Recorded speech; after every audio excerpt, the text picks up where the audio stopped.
back with another video. This one's Future King here once again, and today I am filming the introduction video for the 12 Days of Anime 2021. I know I'm really late to this. It's already the 8:39 p.m. on the 18th of December, so I'm 4 days late. This video is not going up till the 19th. However, I do plan on doing all of the videos I've missed. Probably like 3 or so hours apart from each other on the 19th until I'm caught up, and then they'll start going up one per day in addition to the videos I already have scheduled to go up during those days. So yeah, I'm excited to be doing the 12 Days of Anime this year. So if you look around people doing the 12 Days of Anime, there's a lot of different topics, but I'm just going to keep it simple. I'm going to talk about my 12 of my favorite anime moments of the year. So the reason I say 12 of is because, you know, it's really hard for me to pick just 12. In fact, there were so many that I had to cut out. In fact, I'm only technically doing 10 anime moments this year, because I'm picking 2 moments I read in manga this year as well, because I've been reading a lot more manga lately. There are just so many I couldn't choose, so I didn't want to say definitively that these are my absolute 12 best, or I guess 10 best moments of anime in the year, plus 2 manga moments. And even among these, don't really consider them to be ranked in terms of the order that the videos come out in. These are just 12 random moments in anime this year that I absolutely loved.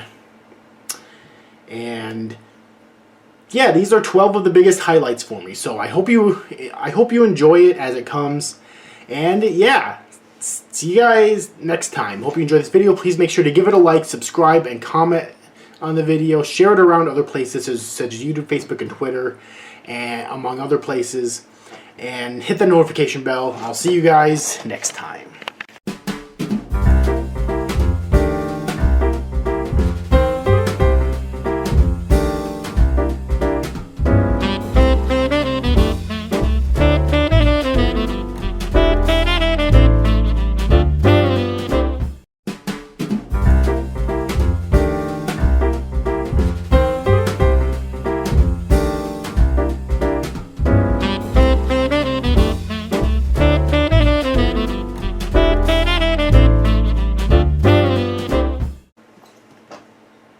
Welcome back with another video. This is Future King here once again with day 1 of the 12 Days of Anime 2021. And in this video, I'm going to be talking about Please Don't Toy With Me, Miss Nagatoro. So this is a strange one. I actually have a lot of thoughts on this series as a whole, and I kind of want to do an entire video on it. I have it planned, but it's going to be a big video, and so I want to get it right. I don't want to miss anything. So I have no idea when it's going to be coming out, when I'm going to be making it. I've been taking notes on it for a while now. But in short, though, Nagatoro was extremely slow for me. I absolutely despise the ending. Or the beginning, excuse me. And while some things in the beginning of the series are made better in retrospect, overall, I still think the beginning of the series is very, very flawed. Okay? And, like, with the first quarter of the series, honestly, I think is pretty bad. I'm counting the first 25 chapters as a quarter, because even though there's not technically 100 chapters out yet, it's getting very, very close. It's like 94 or 95, I think, right now. So I think the first quarter of the series is pretty bad. However, I have to say, my favorite moment in the first quarter of the series is when Nagatoro and Naoto are over at her house and they're playing video games together. This was such a bright point in such an unenjoyable portion of the story. I should also mention that I have not watched the anime, nor do I plan on it. Okay? But I did read this in the manga, so I'm counting it. And it still technically counts as an anime moment because, you know, it obviously appeared in the anime. So, yeah, this moment was great. It might be the only moment with Nagatoro herself that I actually laughed out loud at when I was reading it, which is pretty insane. Like, other than that, I've had some chuckles with her, especially as the series has progressed. But I've never laughed out loud. The only other moments I recall laughing out loud in the series was actually with the former art club president, who is best girl. I don't care. She is best girl, if you ask me. And yeah, she's always been hilarious. But this is probably the only moment when I've laughed out loud at Nagatoro. The moment is great. I love the fact that it shows, these two are very, very different. But they do have some things some sparse things in common. One of those is they both, surprisingly enough, enjoy video games. Like, I say surprisingly, but really, can gaming be considered... Like, gaming has become so frickin' mainstream that it's kind of hard to say that being a gamer automatically means that you're not a normie. Like, Nagatoro's still a normie as far as I'm concerned. Okay? It doesn't matter if she's a gamer. Like, gaming has become such a normie hobby. Alright? But it's still cool, because in the for a while there, you kind of think it's like, what does she see in him? And it's not an insult towards him, it's just that they seem to have nothing in common. And obviously, like, I know they say opposites attract, but you have to have something in common with your with the person who's going to become your significant other, obviously become your significant other eventually, But this one, and then a scene later on in the manga, which I don't think was adapted into the anime yet, where she expresses an interest in art, in like drawing, kind of shows that they do have things in common, not a gigantic amount. Like, she definitely doesn't seem to be interested in like otaku culture as a whole, like anime, manga, stuff like that. But still, it is nice having those little things that they have in common. And it was just generally really funny. She did tease him, but her teasing wasn't as over the top as I had come to expect. And even it wasn't even as over the top as she would then later do after this moment. It's really strange. Like, before this moment, okay. But then this moment, she teased him a lot, but it was mostly very subdued in comparison. But then after this moment, she would go straight back to going way too fucking far. But whatever. Anyways, I'm praising this moment. It was super funny, especially since he lost at the game. Like, how embarrassing. This is the only moment in the series where I felt legitimately comfortable laughing at him. Okay. Because this gamer lost to a fucking normie. Someone who, does play games, but isn't like a hardcore gamer, it doesn't seem like. And he still lost. Like I said, that was the only moment in the series where I felt comfortable laughing at him. It was very embarrassing, and he should feel ashamed of himself.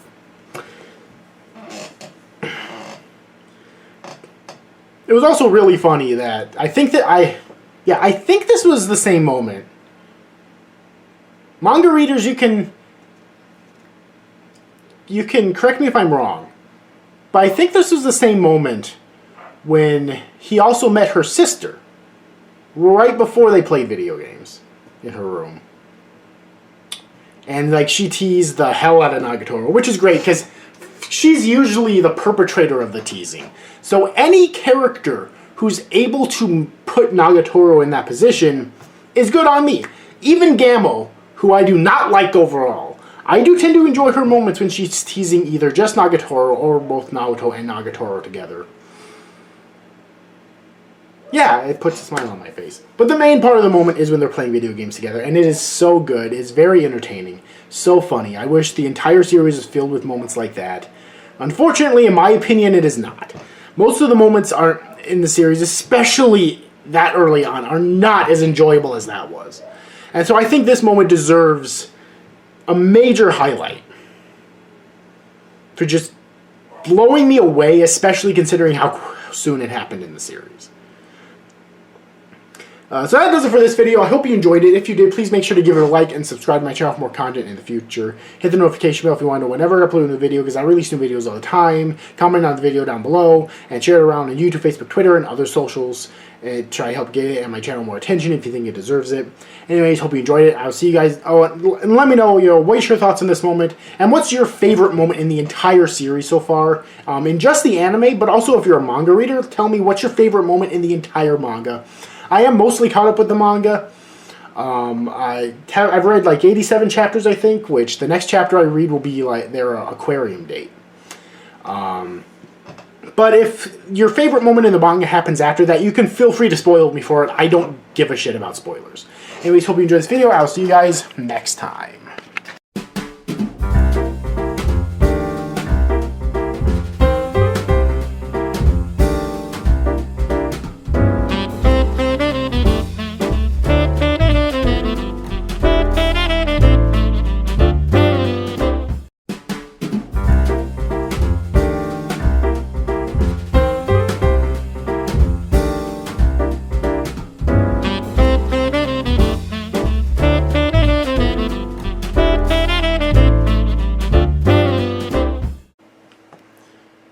Hey everyone, welcome back with another video. This is Once a Future King here once again.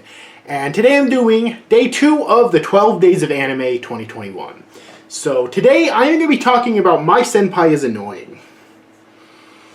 And you know, this is such a great series. Episode 12 actually came out today at the time I record, or 11 came out today at the time I'm recording this. Haven't had a chance to watch it yet, but the series is almost done.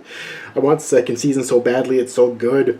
While it doesn't fix every problem, it does fix a lot of the issues I've had as of late with a lot of the repetitive like anime rom-coms. The biggest one being that all the characters are adults, and it seems to be progressing faster than your typical anime rom-com because of that.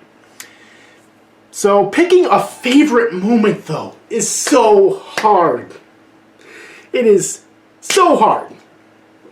But I think so far I have to go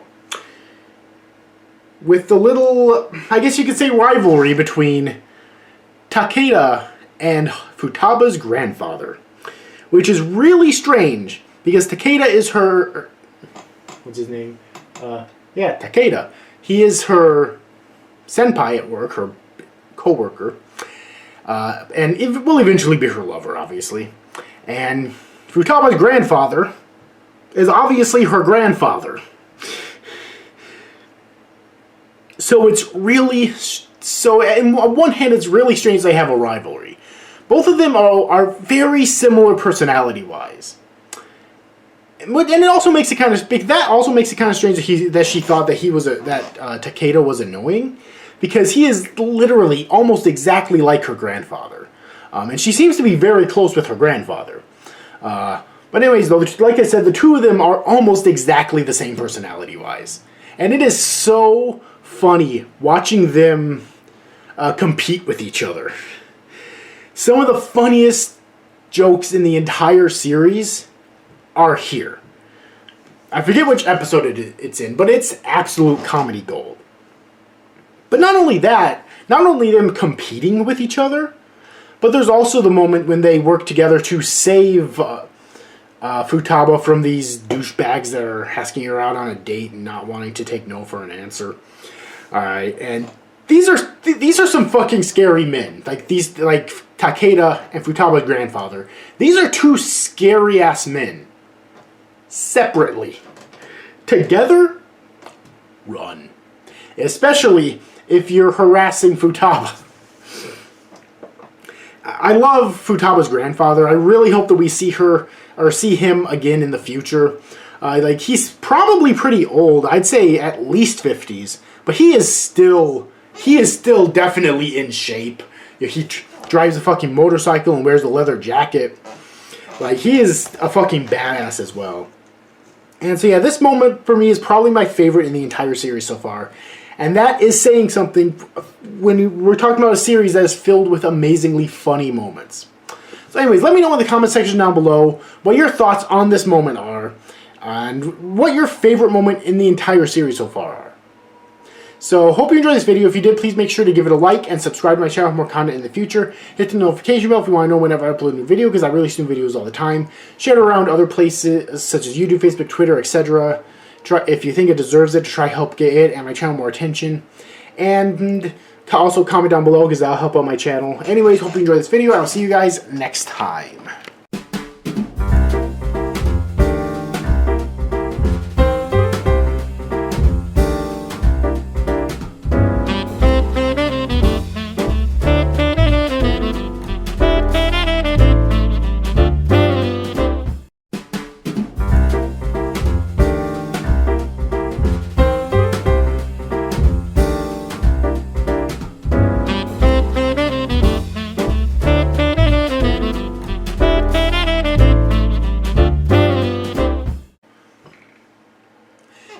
back. This is Once a Future King here once again with another video.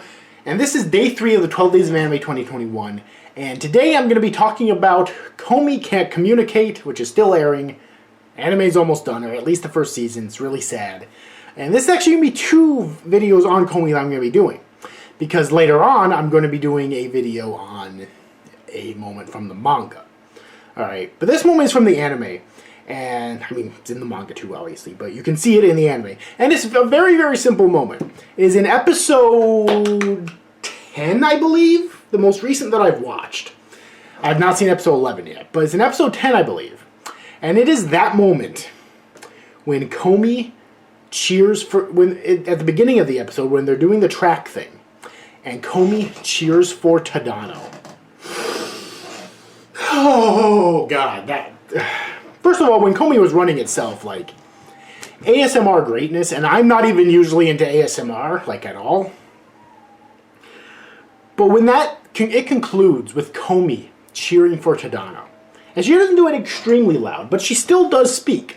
It's one of the first major times in the series that she speaks in perfect view of everyone. It is so adorable, so heart-pounding, so awe-inspiring. And so epic, because that just gives Tadano such fucking motivation to just blitz to the end of the race, although he still doesn't win, which is kind of disappointing.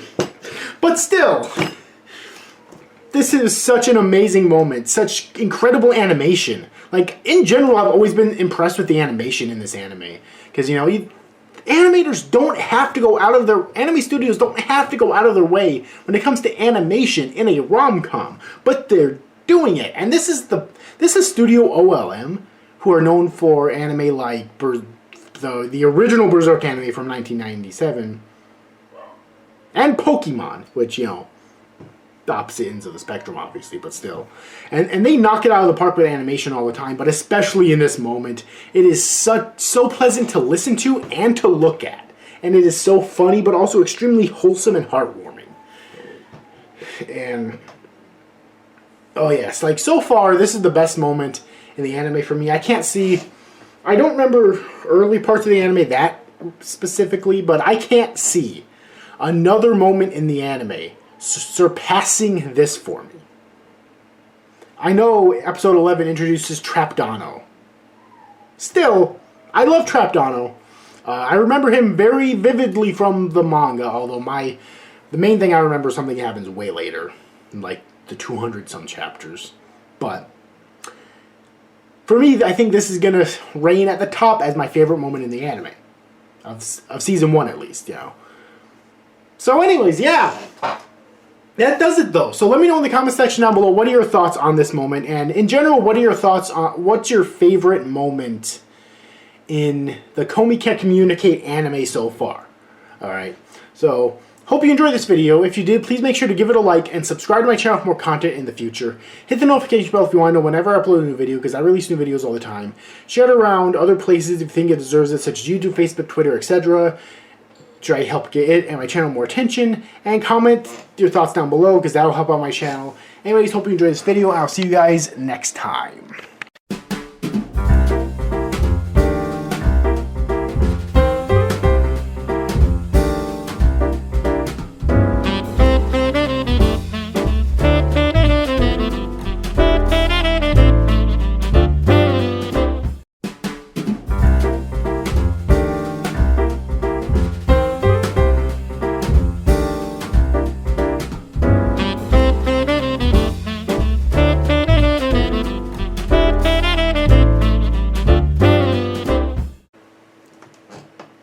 Hey everyone, welcome back with another video. This is Once a Future King here once again, and this is day 4 of the 12 Days of Anime 2021, and today I'm going to be talking about Taisho Maiden Fairy Tale. So this is kind of an underrated, I feel like, anime of this season. It's still airing, almost done, one more episode left, unfortunately. And the moment I want to talk about is actually in episode 11. When Tamahiko finds Yuzuki. So in episode 10, there was an earthquake in Tokyo where Yuzuki where Yuzuki went to visit for a while, or travel to for a while, and then there was an earthquake there, which devastated the place. So Tamahiko, along with the help of the aid of another female character, went to go went over there as fast as they could to try and find her. And pretty much the vast majority of episode 11 is them trying to find her. And I did not expect to be this series. I expected it to be 100% like wholesome and romantic and funny, and those are the primary elements in there. But when I started this series, I did not expect to be feeling these many emotions, like sad emotions, like she's not dead, is she? And even when he found her, like this still almost made me cry. It's so sad, but also so happy too, because she is alive and well, thankfully. But that moment specifically, when he first lays eyes on her once again, and then carries her out of the building she was in. Still unconscious, I'm pretty sure. This was such an amazing moment. Honestly, probably one of my favorite moments of this season, even. Like, easily top 5 anime moments of the season material. It was just so good. So, like, the emotions went straight from sadness back to like wholesome and happy again. But the emotions of the sadness were still lingering, mainly because she's still injured. Like, she hit her head. She has a bandage around it, so she's still injured. Okay. And yeah, I can't wait until next episode when she finally wakes up and, the two of them get to converse with each other once again. And yeah, so that moment so far is the best moment in the series. I honestly, in just one more episode, I can't see them surpassing that. Okay. It's so good. So yeah. So let me know in the comment section down below, what are your thoughts on this series and on this moment? If this isn't your favorite moment, then what is your favorite moment in the entire series so far? Anyway, so hope you enjoyed this video. If you did, please make sure to give it a like and subscribe to my channel for more content in the future. Hit the notification bell if you want to know whenever I upload a new video, because I release new videos all the time. Share it around other places if you think it deserves it, like YouTube, Facebook, Twitter, etc. Try to help get it and my channel more attention. And also comment down below, because that'll help out my channel as well. Anyways, hope you enjoyed this video, and I'll see you guys next time.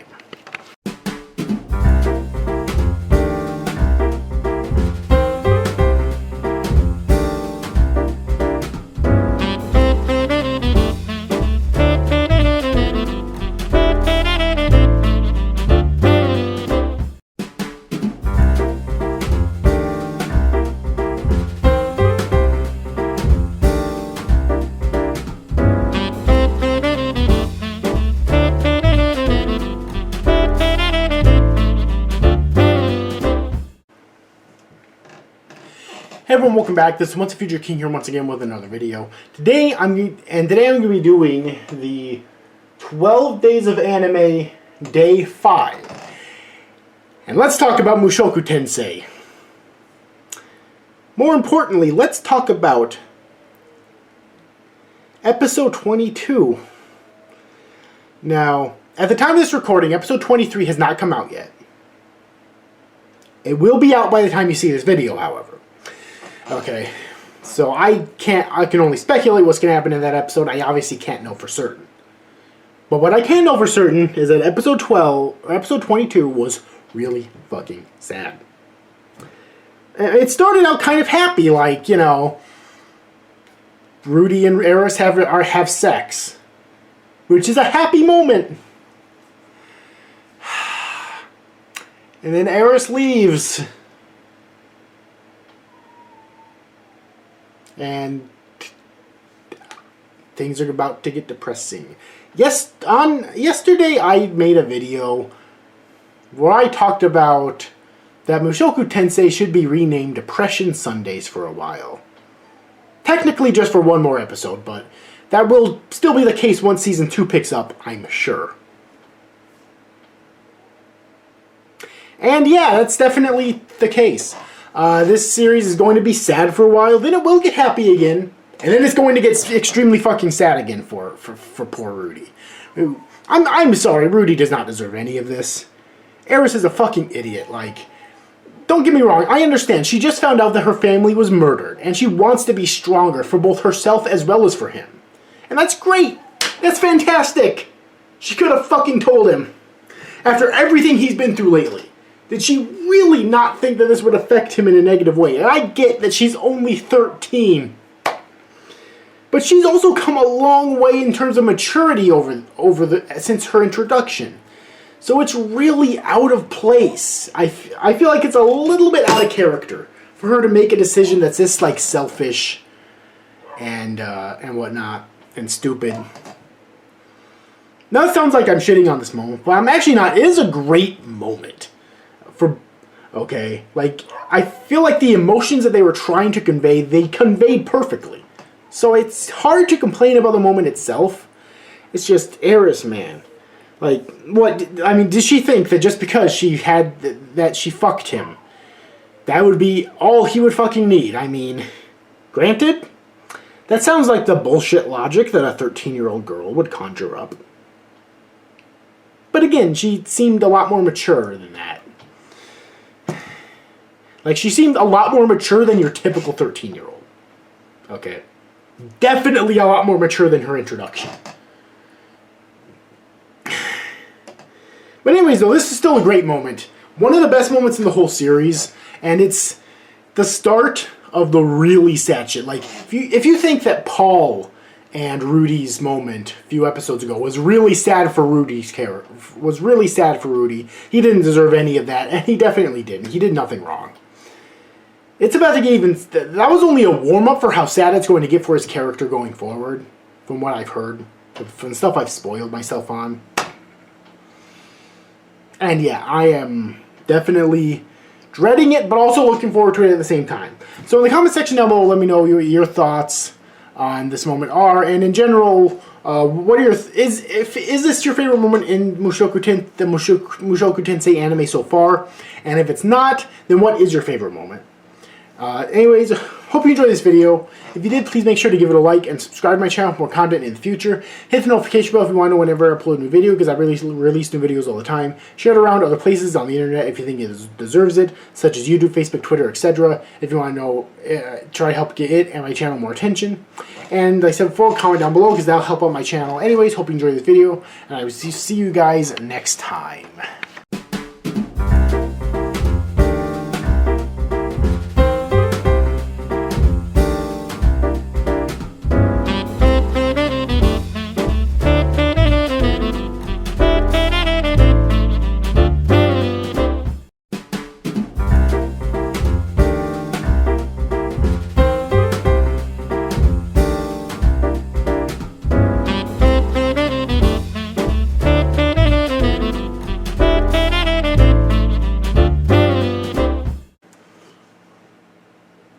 Welcome back with another video. This is Once a Future King here once again, and today I'm going to be talking about Miss Kobayashi's Dragon Maid S, and my favorite moment in the series. And I love this series so much. There are so many amazing moments. I actually think Season 2 is probably better than Season 1 even. In spite of how long it took for it to come out, I think it's probably better than Season 1 in my opinion. And my favorite moment in Season 2 has got to be the fight between Elma and Toru. And the fights in this series are so incredible in general, especially like in this season alone. We had 3 outstanding fights. All 3 of them were with Toru. But there was Toru versus Kana, there was Toru versus Ilulu, and then there was Toru versus Elma. All 3 of them were outstanding fights that would put most shonen anime to shame, to be real. My favorite is definitely Toru versus Elma, because all 3 of them have like the same level of intensity and heart-poundingness and humor as well. Maybe this one has a little bit less humor, but it makes up for it with the drama. I think that the drama and the character is the best in the 3rd fight. Alright. And that's the biggest reason why it's my favorite of the 3. That's not to put down the other 2 fights. They're amazing as well. But this fight is incredible for Elma's character mainly, because we've known for a while that whole reason she came to the human world was because she wanted to bring Toru back. Her and Toru are rivals, but they're also best friends, and they've known each other for ages. And so she wanted to bring Toru back to the dragon world. She didn't think she belonged in the human world. And this fight is kind of a culmination of all of these emotions that have been building up in her over the course of probably a season and a half. Okay? And it was executed flawlessly. Really. Elm is one of my favorite characters, and this fight made me like her even more, especially the conclusion. The conclusion of the fight is the major thing. And I also love how frickin' Kobayashi was just watching the fight, not even fucking caring. Like, she's used to this by now. She knows that they're not going to, like, intentionally harm anyone. I mean, that's the whole reason that they left and went somewhere else that was uninhabited, you know, so they could let loose, basically, without the risk of harming any innocent people. So yeah, so this fight was incredible. Truly, I can't praise it enough. Easily my favorite moment in the series so far. So anyways, in the comment section down below, let me know what your thoughts on the series are and on this moment. Is this your favorite moment in the season? And if not, then what is? Hope you enjoyed this video. If you did, please make sure to give it a like and subscribe to my channel for more content in the future. Hit the notification bell if you want to know whenever I upload a new video, because I release new videos all the time. Share around other places if you think it deserves it, such as YouTube, Facebook, and Twitter, etc., to try to help get it and my channel more attention. And like I said, comment down below, because that'll help on my channel. Anyways, hope you enjoyed this video, and I'll see you guys next time.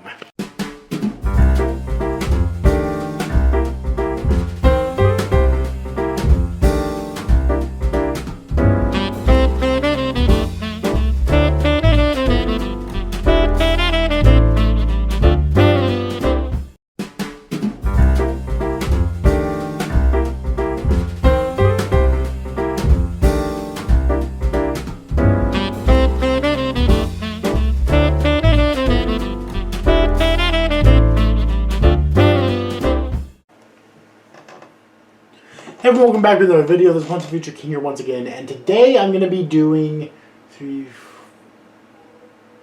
the 12 days of anime. Day 7. Day 7. And today I'm going to be talking about Girlfriend, which is an anime that I really enjoy, but kind of fell under the radar. And I want to talk about something that happened towards the end of the season, which is when Shino was introduced and her antics with the protagonist. So a lot of manga readers have said that she is best girl, that she is the most like assertive out of all of them. And honestly, I understand why they feel that way. She is amazing. I still prefer, oh my god, it's been a while. I prefer the red-haired chick, the first one, his childhood friend. I still prefer her as best girl. But you know what? Shino might be second best girl to me. Just being real. After her antics, after seeing how assertive that she is. So the whole idea with her character is that she's had a crush on the protagonist for a long time. But once her best friend started dating him, she kind of gave up on that. She wanted her friend to be happy. So she kind of gave up on pursuing him. Okay? But then she sees that he's in a polyamorous arrangement with another girl, Minase, and she doesn't approve of that at all. And not only does it go against her own personal morals, but she also feels like that if they continue with this, then she won't be able to give up on him herself, which she wants to be able to do. So when she finds out about this, she is very assertive, trying to force him to break it off and only choose one of them. Okay, preferably, you know, his childhood friend who finally decided to go out with him. Alright, and this ends up in some hilarious situations. Probably the funniest of which, for me at least, being when the two of them are naked in the hot spring together, and like she's completely naked. He has like his pants pulled down, and she's on top of him. And of course, there's light covering stuff in the anime. I'm not sure if the DVDs and Blu-rays will be uncensored or not, but it kind of looks like she's either doing something, and even like the red-haired chick does say that Saki, that's her name. Even Saki does say that it went in, it inserted. I'm not sure if that's true or not, considering that we also have the mother of the goddess dormitory that came out this year, it does seem like maybe accidental penetration is becoming a thing. I don't know. But regardless, funniest moment in the whole series for me so far. Like, easily. And yeah, like, again, even though I still think Saki's best girl, I love Shino. She's easily second best girl for me right now. And those moments where after she's introduced and becomes very forceful and assertive and aggressive with him are amazing. Seriously. So I understand why people prefer her as best girl. Definitely. So anyways, let me know in the comment section down below what your thoughts on Shino are in the series as a whole. Is this your favorite moment? Or if not, what is your favorite moment? Is she best girl to you? If not, who is best girl to you? Anyways, hope you enjoyed this video. If you did, please make sure to give it a like and subscribe to my channel for more content in the future. Hit the notification bell if you want to know whenever I upload a new video, because I release new videos all the time. Share around other places on the internet if you think it deserves it, such as YouTube, Facebook, or Twitter, etc. If you want to help get it and my channel more attention. And like I said before, comment down below because that'll help out my channel. Anyways, hope you enjoyed this video. I'll see you guys next time.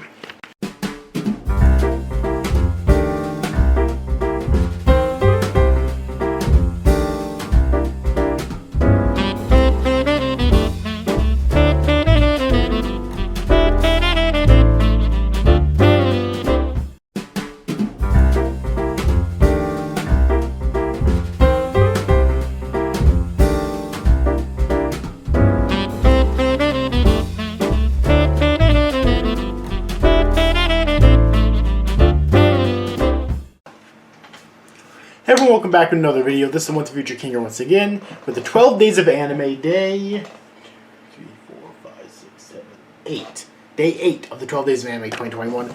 And this time around I'm going to be doing something a little bit different than normal. This is one of two instances this year when I'm going to be talking about a manga instead of an anime. And it's a manga that is still running this year, but I don't think the part that I'm going to be talking about did not come out this year. And that is a manga called Miss Kobayashi's Dragon Maid, Lukoa is My XX, which is one of the 4 spin-off mangas of Miss Kobayashi's Dragon Maid. There's this one, which is a spin-off about Lukoa and Shota. There's Kana's Daily Life, which is about Kana and Saikawa. There's Fafnir the Recluse, which is about Fafnir and Takia. And there's Elma's Office Lady Diaries, which is about Elma.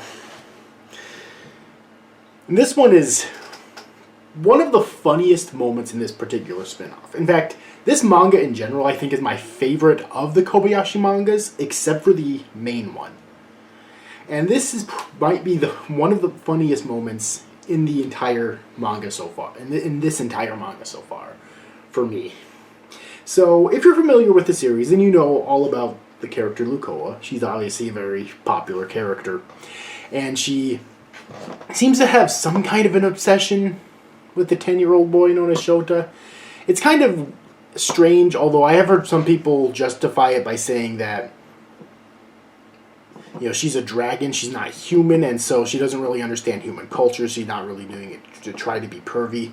Well, I'm pretty sure she used to be a goddess of human culture, so you'd think she would perfectly understand human culture and like morals and whatnot. But regardless, I love her character, for the record. So, but this moment though, it's a moment I forget exactly when it happened, but it was a good ways into it. Well, for the length, there's only like 25 chapters of this one out currently, where Lukoa ends up going to Shota's school to cheer him on in like a track competition, I think it is. Which, you know, this behavior is nothing different for Lukoa. She's obviously extremely sexy, and all of his classmates notice. And he notices too, but is obviously extremely embarrassed. But what amplifies the embarrassment for him is when his mother also goes and does the exact same thing. All of the other kids there are completely obsessed with both of them. They can't take their eyes off them. It's hilarious. You know, I recently had to consider the fact that maybe I'm a hypocrite, because tend to have a lot of issues with series like Nagatoro and Takagi-san. They're about like the intentional, like, usually a female character who, and usually set in either high school or middle school, who's like teasing the guy that she has a crush on and embarrassing him and whatnot. You know, some of these are good too. Like Nagatoro, for example, did grow on me, as I've said before. But yeah, just inherently, I have an issue. I tend to be driven away from these types. Okay, and yet I love Lukoa and Shota, even though she's granted not human, but still an adult. He's a 10-year-old boy, so he's younger than, say, a Nishitaka or Naoto. And he's clearly way more humiliated by her than those two are, arguably. And yet I like it. Am I a hypocrite, or is there something else I'm missing here? I really don't know. But I guess maybe that's something I'll have to address later.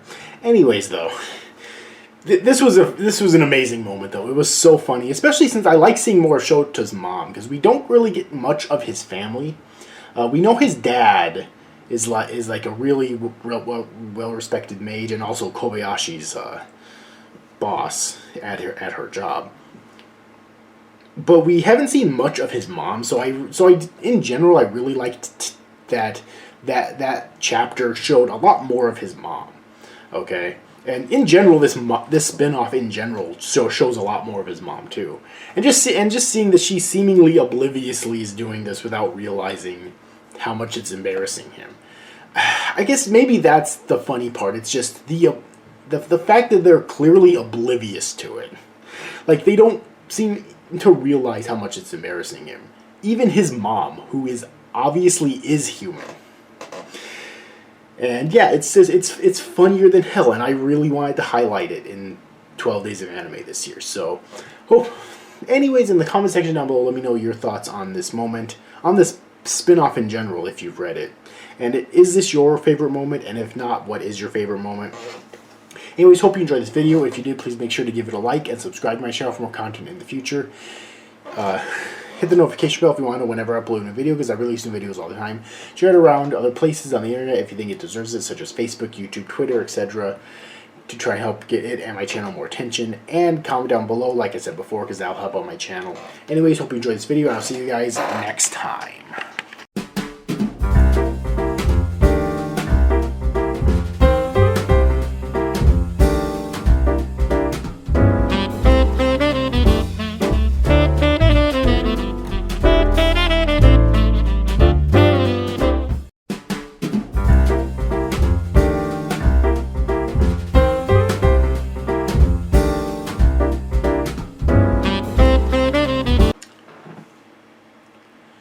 Hey, welcome back with another video. This is Once Future King here once again. And today I'm going to be doing the 12 Days of Anime.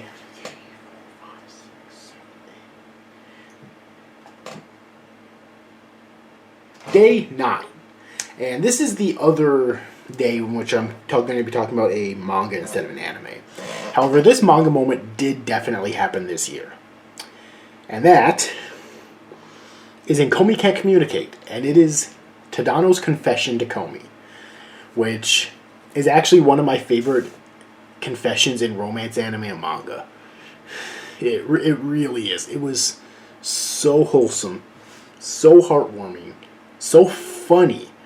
Like, this series has always been really great at perfectly blending the wholesome and the humor.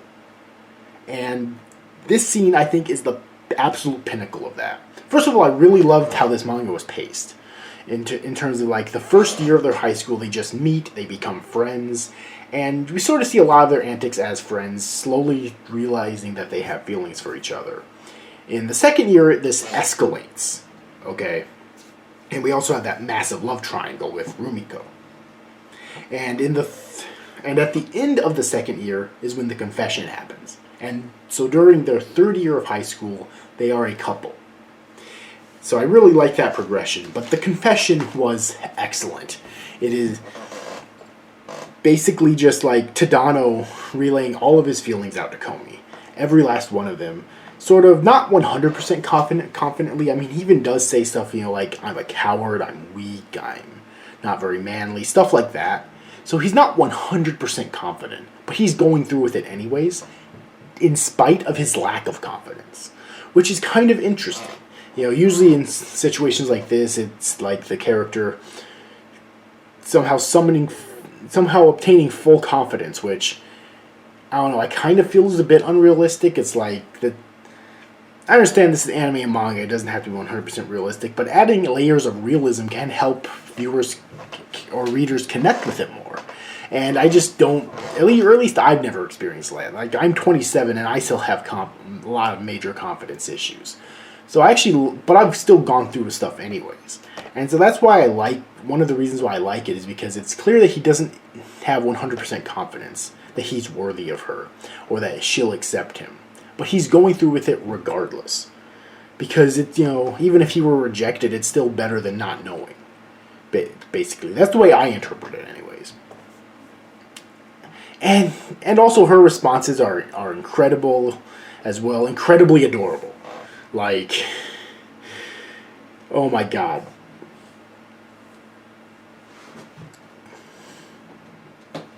You know, like, Tadano's like, oh, I'll try my best to make you happy, and Komi's like, I'll do my best to be happy, and it was so good.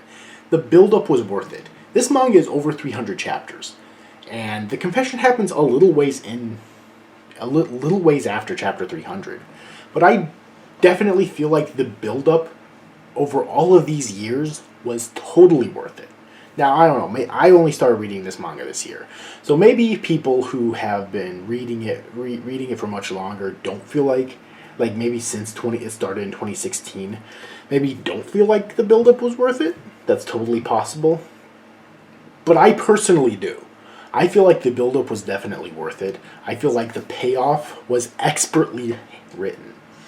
And yeah, just adorable, wholesome, heartwarming, funny, all somehow perfectly crammed into one. And yeah, the best moment in the entire series so far, in my opinion. I don't know if there's going to be a moment that will top it or not, to be honest. Like, I still like this series. I don't think it's fallen off like I've heard some people say. I still really like it a lot, but I don't know if there will be another moment in the series that will be this frickin' good. Alright. So anyways, let me know in the comments if you agree or disagree with my opinion and why for either. Is this your favorite moment in the series? If not, then what is your favorite moment in the series and why? And anyways, hope you enjoyed this video. If you did, please make sure to give it a like and subscribe to my channel for more content in the future. Hit the notification bell if you want to know whenever I upload a new video, because I release new videos all the time. Share around other places on the internet if you think it deserves it, such as YouTube, Facebook, Twitter, etc. to try to help get it and my channel more attention. And like I said before, comment down below because that'll help on my channel. Anyways, hope you enjoyed this video, and I'll see you guys next time.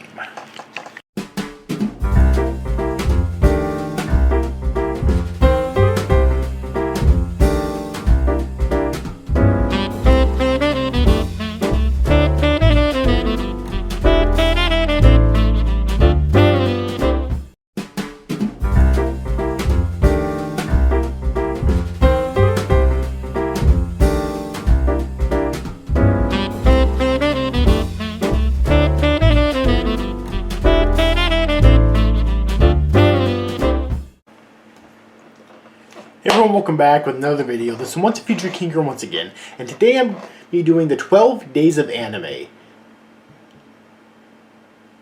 Day 10. And I want to talk about Demon Slayer's Mugen Train arc and Rengoku's death. So I did not watch the movie. I might still watch it at some point. But yeah, I basically waited for the Mugen Train arc in the actual series in Season 2 to come out first. And yeah, so first of all, the entire arc was killer. But of course it ended with the tragic death of Rengoku, which was just heartbreaking. And it's really interesting because we really haven't seen him that much. So the fact that the author was able to make us feel this much for his death, in spite of the fact that we didn't really know much about him, is pretty incredible writing right there, to be honest. Like, we actually know more about him now, because after his death, we met, like, his father and his younger brother and whatnot. So we actually know more about him now than we did when he died. But still, his death hit hard. It's probably because while we didn't know much about him, we still knew enough about him. We knew his personality, which is very likable, and he was one of the main characters during the Mugen Train arc. Alright? And we saw his amazing battle with that demon. Okay? Which unfortunately ended in his death. And what makes it even worse is that while he did gravely wound that demon, he still didn't kill him. The demon got away. It's like... So he technically lost the fight, at least in terms of the fight of strength. The way the series is trying to play it up is that he won the moral battle, but he still lost the, like, literal battle, because he died and the demon's still alive, you know. But yeah, like, Rengoku's death, I definitely didn't see it coming. It seems like one of those standard things in shonen anime and manga, where, like, the death of a really powerful character happens, and that's, like, a turning point in the series. It definitely seems like that's what's going to happen. There was even that trademark scene where, like, you go around to everyone else in the Demon Slayer Corps as they find out about Rengoku's death and see how they react to it personally. So, yeah, it was definitely a shocking death. I don't think anyone really expected it to happen, unless, of course, you saw the movie first or read the manga. But, like, if you didn't know it was coming before watching the episode, I don't think you could have really seen that coming, especially since it wasn't really built up to. But that's not really a criticism in this case, because I don't feel like I don't feel like deaths necessarily need to be foreshadowed, or at least they don't need to be foreshadowed the hell out of, because that does kind of take away the shock. Okay?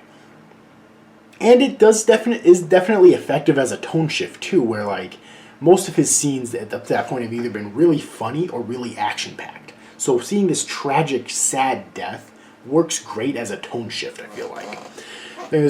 So that's my moment for the 12 Days of Anime, Day 10, for Demon Slayer. Yeah, I think it's definitely going to be one of the most memorable moments in all of Demon Slayer by the time that it's done. Definitely. So anyways, though, hope you enjoy. Let me know in the comment section down below how you felt about Rengoku's death. Is this your favorite moment in the Mugen Train arc? And if not, then what is and why? Anyways, hope you enjoyed this video. If you did, please make sure to give it a like and subscribe to my channel for more content in the future. Hit the notification bell if you want to know whenever I upload a new video, because I release new videos all the time. Share it around other places on the internet, such as YouTube, Facebook, Twitter, etc., if you think it deserves it, to try to help get it and my channel more attention. And comment, like I said, comment down below, because that'll help my channel out. Anyways, hope you enjoyed this video, and I'll see you guys next time.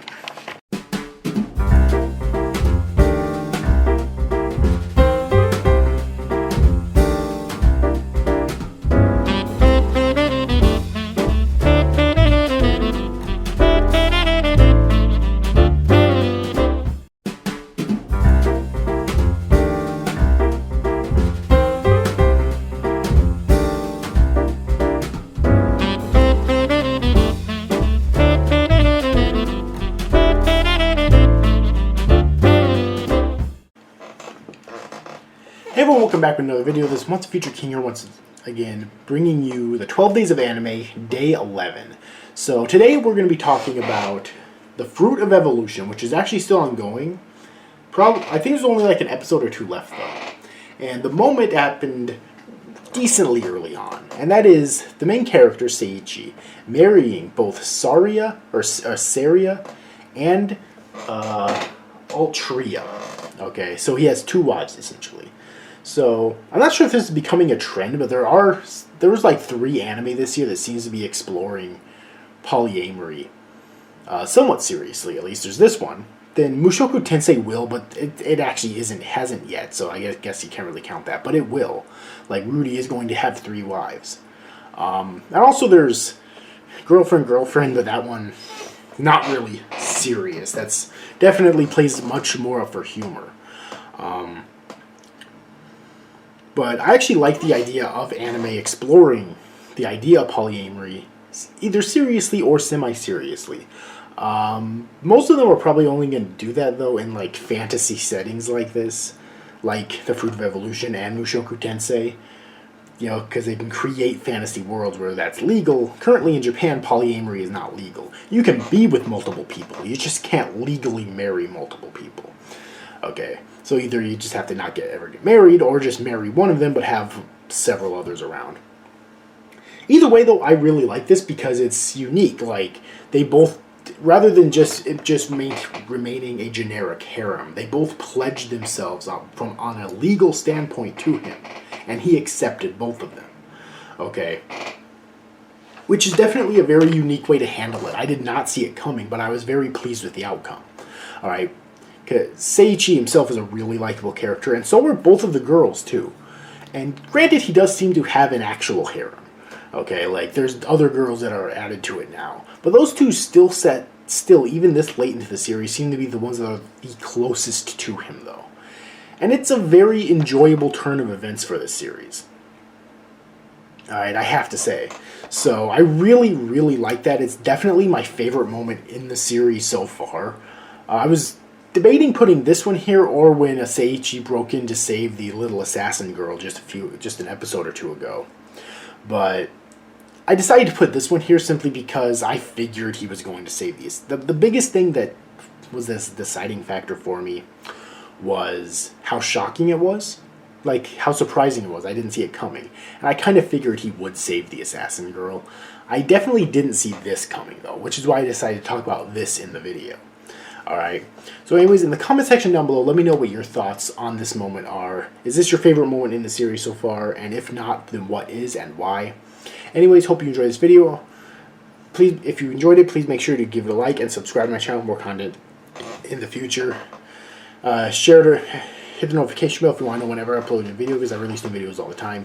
Share it around other places if you think it deserves it, such as Facebook, YouTube, Twitter, etc. If you want to try to help get it and my channel more attention. And like I said before, comment down below because that'll help out my channel. Anyways, hope you enjoyed this video, and I'll see you guys next time.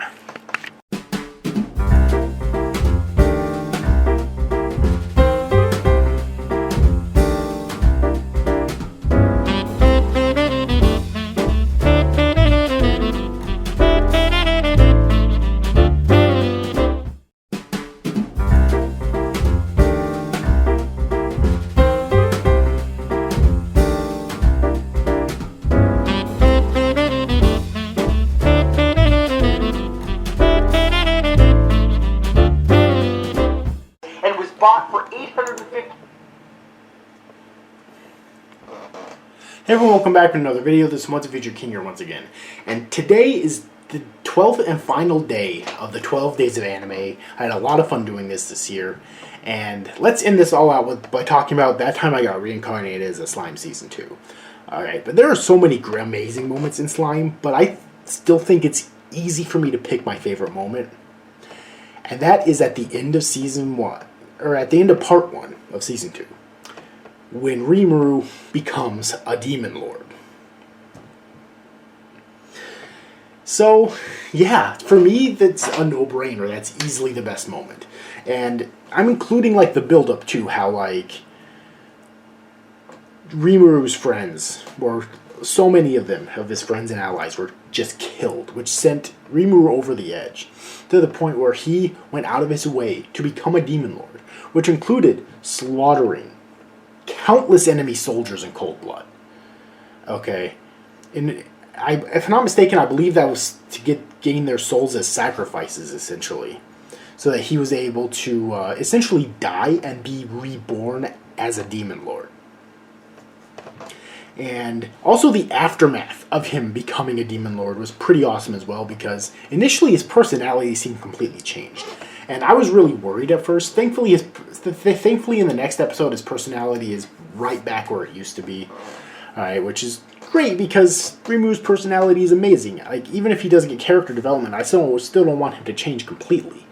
You know? So thankfully his personality does come back in the next episode. But for the time being, while he's like reviving his friends and allies, his personality is completely changed for a while. Alright?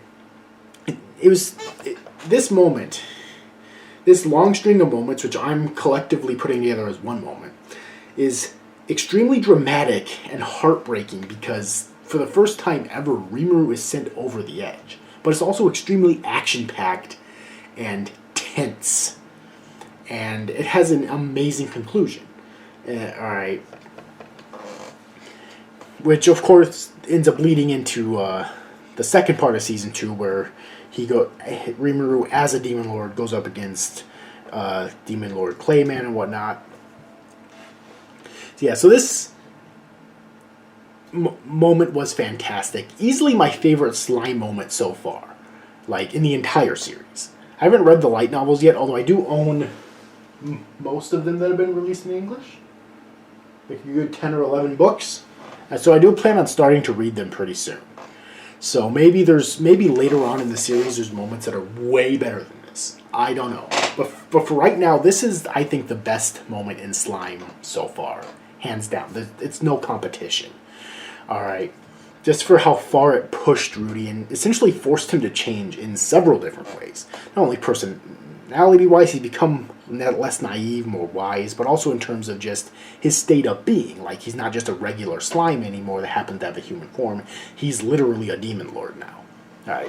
So anyways, let me know in the comment section down below what are your thoughts on this moment and on the series as a whole. Is this your favorite slime moment in the anime so far? If not, then what is your favorite moment and why? And also, that's it for the 12 Days of Anime 2021. I hope you enjoyed it as much as I enjoyed making it. And yeah, if these videos were the first of my videos that you've seen, then I hope you'll stick around. You know, I mean, you obviously have every right to leave after this, but I'm hoping that you don't, you know. And yeah, I'm hoping that I'm still here so I can do this again next year. Alright, this was a lot of fun. I love talking about anime. And I love the end of the year when I get to talk about the best anime moments of the year.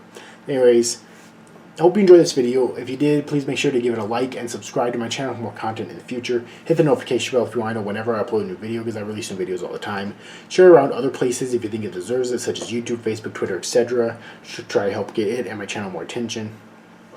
And like I said before, comment down below because that'll help out my channel as well. Anyways, hope you enjoyed this video, and I'll see you guys next time.